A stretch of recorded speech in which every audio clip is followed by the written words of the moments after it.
Hello, magandang hapon sa ating lahat, no? Welcome po muli sa aming YouTube channel, RFC TV channel po. At kung sino po yung bago pa lang sa aming channel, please po paki-like, no? Paki-subscribe para maging update po kayo sa lahat po ng videos na aming pong i-upload. Okay, sa hapong ito, tayo po ay magbabahagi po ng salita ng Diyos, no? Kasi ang salita ng Diyos po ay talagang ilaw po natin, no? Gabay po natin sa ating buhay upang tayo po ay hindi mapaliwara, no? O hindi tayo mapalayo po sa presensya po ng ating Panginoon. Napakahalaga po talaga ang Bible, no, sa ating buhay. Kaya ang Biblia po ay ating pong pag-aaralan ngayon sa hapong ito, no? Bakit kailangan talaga natin yung Bible, no, sa ating buhay? Tulad ng sinabi ko na ito'y ilaw natin, no? Gabay natin sa ating buhay upang tayo po ay mapalayo po, no, sa mundong ito na punong-puno po ng kasamaan. Kaya encourage ko sa inyo na dapat po talaga ay tayo po ay magbasa ng Bible, kasi ang Bible po ay natuturo po sa atin kung ano po yung mga dapat po nating gagawin sa ating pong buhay. Okay? So ang ating pong pag-aaral ngayon sa hapong ito, yung salita ng Diyos ay makikita po natin sa Book of Romans, no? Babasahin po natin ang ating pong pag-aaral ngayon sa hapong ito. Okay, sa Romans chapter 1 verses 16 to 17, no? Okay, babasahin po natin. Hindi ko ikinahiya ang mabuting balita tungkol kay Kristo, sapagkat ito ang kapangyarihan ng Diyos sa ikaliligtas ng bawat nanampalataya, unay sa mga Hudyo at gayon din sa mga Grigo. Inihayag nito na ang pagpapawalang sala ng Diyos sa mga tao ay nagsimula sa pananampalataya at naging ganap sa pamamagitan ng pananampalataya. Ayon sa nasusulat, ang pinawalang sala sa pamamagitan ng pananampalataya ay mabubuhay. So, ang Book of Romans po ay ito sinulat ni Paul, no? Nung siya po'y hinirang na, pinili na po ng Diyos, no, sa kanyang buhay. Kasi kung titingnan po natin ang buhay po ni Pablo, no? Dati ang pangalan niya ay Saul, no? So simula nung tinawag na siya, pinili na siya ng Diyos, kaya niya nasulat, no, ang Book of Romans, no? So maraming mga sinulat ni Pablo dito na kung saan, kung titingnan po natin, ay talagang ikinikwento niya, no, yung buhay niya, kung paano siya binago po ng Panginoon. Kaya itong sulat niya sa Book of Romans, at bakit niya nasabi ito, no, itong 16 hanggang 17, dahil talagang si Pablo po, no, ay binago po ng Diyos talaga. Dati siya ay masama, no? Kung titingnan po natin ang istorya ni Paul, ay talagang siya po ay mamamatay tao, no? Mamamatay tao talaga siya, no? Siya yung mastermind sa pagpatay po ni Stephen, no? Ni Esteban. So dahil sa pagsunod po, no, sa ating Panginoong Hesus, kinakalaban nila, no, si Jesus noong unang panahon. Kaya lang talagang napakabuti ng Diyos, no? Talagang tinawag siya ng Panginoon, pinili siya ng Panginoon para magamit din sa kanyang kaluwalhatian, no? Magamit na maibahagi ang salita ng Diyos. Kaya kung titingnan po natin sa pagbabago po ni Pablo, ay talagang siya yung pinakamaraming sinulat na books, no? Isa na itong sa Romans, no? Kaya nung sinulat niya ito sa mga Kristiyano sa Romans, talagang nasabi niya ito dahil yung hangarin niya na talagang ibahagi niya ang salita ng Diyos, no? Kaya gikwento niya dito sa kanyang sulat na ako'y pupunta diyan dahil gusto ko pang maghikayat ng mga tao para dadalhin diyan, no, sa paanan po ng ating Panginoon, no? Ating Panginoong Hesus. Kaya ito nga sa 16, 17, nasabi niya dito na hindi ko ikinahiya ang mabuting balita tungkol kay Kristo sapagkat ito ang kapangyarihan ng Diyos sa ikaliligtas ng bawat nananampalataya. Okay? Una sa mga Hudyo at gayon din sa mga Grigo. So, bakit nasabi ito ni Pablo, no? Tulad ng sinabi ko kanina na siya po ay talagang napakasamang tao, no? Kinakalaban niya si Jesus noong unang panahon. So, kung titingnan natin sa kabila ng kanyang kasamaan, pero pinili pa rin siya ng Diyos, no?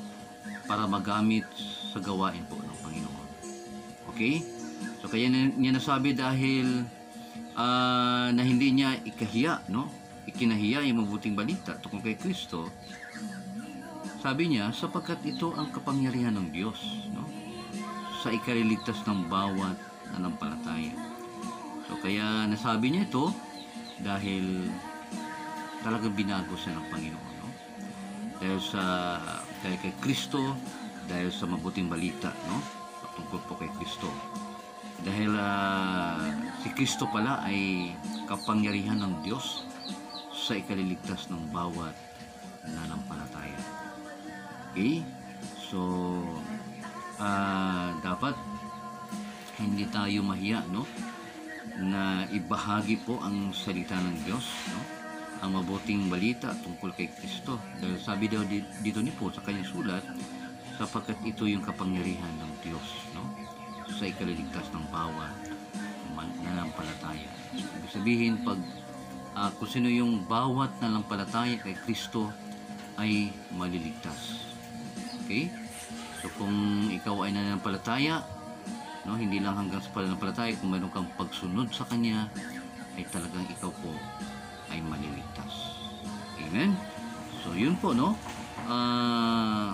Yun, huwag talaga tayong mahiya, no, na talagang ibahagi natin yung salita ng Diyos, no?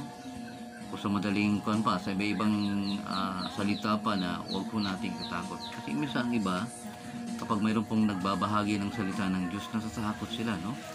Kumbaga, ikinahiya nila. Sa totoo lang. Tumatakbo sila, no? Kapag may mga pastor na nagbabahagi ng salita ng Diyos, no? Halimbawa, Bible study. Ngayon, pag makita nila yung pastor, tumatakbo sila. Nagtatago sila. Ibig sabihin niyan, ikinahihiya nila yung mabuting balita, no? Hindi sila niniwala kay Kristo. So, dapat hindi ho natin ikahiya yung salita ng Diyos, no? Kasi ito yung ikaliligtas natin, no? Sa pamamagitan po ni Kristo. Okay, sabi sa verse 17, inihayag nito na ang pagpapawalang sala ng Diyos sa mga tao ay nagsisimula sa pananampalataya at nagiganap sa pamamagitan ng pananampalataya. So, inihayag daw, no, na ang pagpapawalang sala ng Diyos sa mga tao ay nagsisimula sa pananampalataya. Saan? Kay Jesus Christ, no? At nagiganap sa pamamagitan ng pananampalataya. So, paulit-ulit na salita, no, ng pananampalataya. So, ibig sabihin pala, ang kaligtasan pala ay nagsisimula sa pananampalataya kay Kristo at naging ganap ito sa pamamagitan ng pananampalataya. Ibig sabihin, yung itong sinasabi na pananampalataya ay yung talagang mayroon kang talagang pagsunod. Na hindi lang naniwala ka na may Diyos, no, may Kristo, pero ang problema ay hindi mo sinusunod ang gusto ni Kristo, no? Na gusto ng Ama, dahil isinugod nga si Jesus, no, ng kanyang Ama para ibahagi, no, yung salita ng Diyos, yung kalooban ng Diyos sa mga tao. Kaya kung ikaw ay nananampalataya tapos hindi ka naman sumusunod, so ibig sabihin hindi magiging ganap yung ating paniniwala sa Diyos, no, sa pamamagitan po ni Kristo.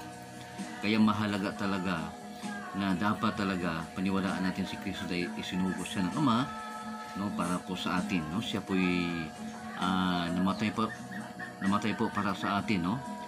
Para malinisan po yung ating kasalanan. yung ginawa niya doon sa cross sa Calvary. Kaya mga kapatid, okay, so klaro po dito na sinabi ni Pablo na dapat po huwag po nating ikahiya ang mabuting balita, no? Huwag po nating iwasan yung mabuting balita dahil ito yung kapangyarihan ng Diyos sa ikaliligtas ng bawat pananampalataya. Amen? So, dito nga sa 70, sabi niya, magiging ganap lang ito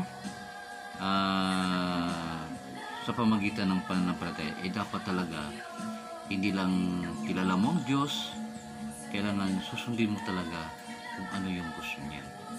So yung iba yung kilala mo lang, hanggang doon lang, iba rin talaga yung mas magiging ganap talaga yung ating kaligtasan, no, na ibinigay sa atin ng Panginoon kung talagang gagawin natin yung kanyang kalooban, yung mga sinasabi niya, yung sinugo ng Ama sa kanya. Amen? So sabi niya dito, no, talagang binigyan talaga ng diin dito na sabi niya, ayon sa sulat, ang pinawalang sala sa pamamagitan ng pananampalataya ay mabubuhay. Kasi tayo po ay patay, no? Dahil tayo po ay patay sa harapan ng ating Panginoon dahil sa mga kasalanan, no? Nalamanan po natin doon sa ating mga ninuno noong unang panahon na sina Adan at Eva. So, dahil sa kanilang pagsuway sa Diyos, no, baga nadamay tayo. So, nagpapasalamat lang tayo dahil mayroon pong isinugo, no, para po sa atin, wala iba kundi ang ating Panginoong Yesus, no, talagang mapawalang sala lang po tayo kung talagang susundin talaga natin yung kalooban ng Panginoon. Sabi nga niya dito sa sulat ni Paul, sa pamamagitan ng ating pananampalataya, yung pagsunod talaga natin ay tayo po ay mabubuhay. Ibig sabihin, makakasama po tayo doon sa kanyang kaharian. Makakapasok po tayo doon sa kanyang kaharian. Amen? So, inulit ko po, ang salita po ng Diyos ay huwag po nating ikahiya, no? Ang mabuting balita po tungkol kay Kristo dahil ito yung kapangyarihan ng Diyos sa ikaliligtas ng bawat pananampalataya. So, dapat meron talaga tayong pananampalataya, no? Ibig sabihin, mayroon tayong pagsunod talaga. Hindi lang yung kilala mo lang na may Diyos, pero hanggang doon na yung pananampalataya, pero yung pananampalataya natin ay walang aksyon, di ba? Walang pagsunod. So, di ba, sabi na faith without action is dead. So, useless lang yung ating pananampalataya. Kailangan susundin talaga natin, no? Pagsikapan natin sundin ang kalooban ng Panginoon para tayo po ay makakasama doon sa kanyang kaharian. Amen? So, yun po. Sana meron po tayo nakuha na salita ng Diyos ngayon sa hapong ito. Sana ay huwag po natin ikahiya, no? Salita ng Diyos. Dapat basahin po natin ito sa ating buhay. Ito yung nagbibigay sa atin po ng gabay, no? Kinakausap po tayo